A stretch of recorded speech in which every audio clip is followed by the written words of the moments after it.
So, if we talk about the key issues for the newly elected BNP, Bangladesh Nationalist Party, तो अभी फरवरी 2026 में बांग्लादेश में general elections हुए थे। 12 फरवरी 2026, 12 फरवरी 2026 में बांग्लादेश में जनरल इलेक्शंस हुए।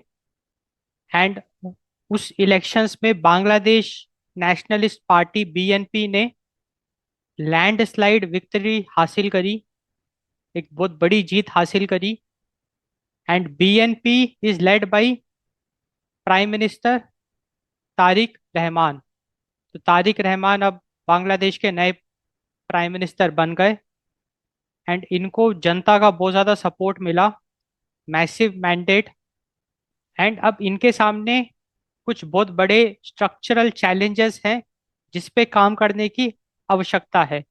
एंड वही हम डिस्कस करेंगे। The key issues for the newly elected BNP, जो नई अभी बांग्लादेश नेशनलिस्ट पार्टी इलेक्ट हुई है, उसके सामने क्या बड़े चैलेंजेस हैं वो हम डिटेल में डिस्कस करेंगे।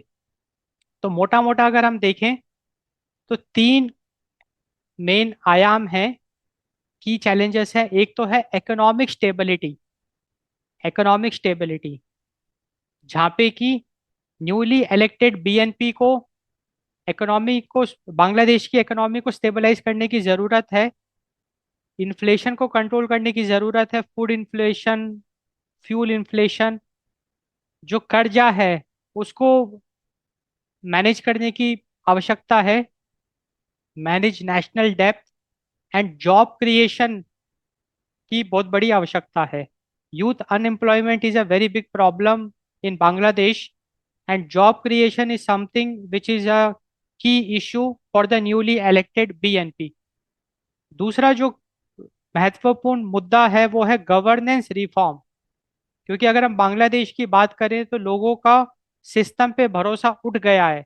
जिस तरीके से शेख हसीना की गवर्नमेंट ने 30% जॉब कोटा इंट्रोड्यूस कर दिया for the descendants of freedom fighter, and जिस तरीके से पीसफुल प्रोटेस्ट के विरोध में सरकार ने, शेख हसीना की गवर्नमेंट ने शूट एट साइट का ऑर्डर दे दिया, कर्फ्यू लगा दिया, जिससे 500 से 1000 लोगों की जान चली गई।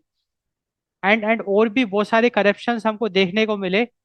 इन सब की वजह से लोगों का भरोसा बिल्कुल उठ गया है, बांग्लादेश के लोगों का सिस्टम पे भरोसा बिल्कुल उठ गया है। जिस तरीके से गवर्नमेंट का इन्फ्लुएंस, प्राइम मिनिस्टर ऑफिस का influence on the election commission, judiciary, तो ये एक बहुत बड़ा इशू है न्यूली इलेक्टेड बीएनपी के सामने। So it has to restore institutions like the judiciary, election commission. So Bangladesh Nationalist Party की जो सरकार अभी बनी है बांग्लादेश में, they have to make election commission, judiciary fully autonomous, free from the influence of the prime minister office. Anti corruption drive, newly elected government in Bangladesh को anti corruption drive पे focus करना पड़ेगा। सिस्टमैटिक तरीके से एंटी करप्शन ड्राइव चलानी होगी ताकि जो भी करप्ट एक्टिविटीज है उसको आइडेंटिफाई करा जा सके एंड उसको रिजॉल्व करा जा सके। एंड ह्यूमन राइट्स पे भी काम करने की बहुत ज़्यादा आवश्यकता है। जिस तरीके से 500 से 1000 लोगों की जान चली गई during the monsoon revolution in Bangladesh which led to the downfall of Sheikh Hasina government, तो ह्यूमन राइट्स पे भी काम करने की बहुत ज़्यादा आवश्यकता है। So this is the governance reforms which the newly elected BNP should take care of. And तीसरा जो बहुत महत्वपूर्ण मुद्दा है, that is the social and infrastructure.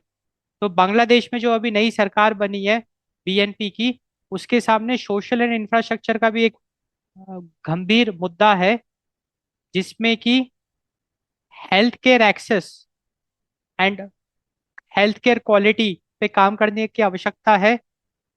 Education sector को रिवैम्प करने की आवश्यकता है। एंड क्लाइमेट रिजिलियंस पे काम करने की आवश्यकता है। तो ये तीन मेन पिलर्स होंगे जिसपे कि न्यूली इलेक्टेड बांग्लादेश की गवर्नमेंट को काम करने की आवश्यकता है।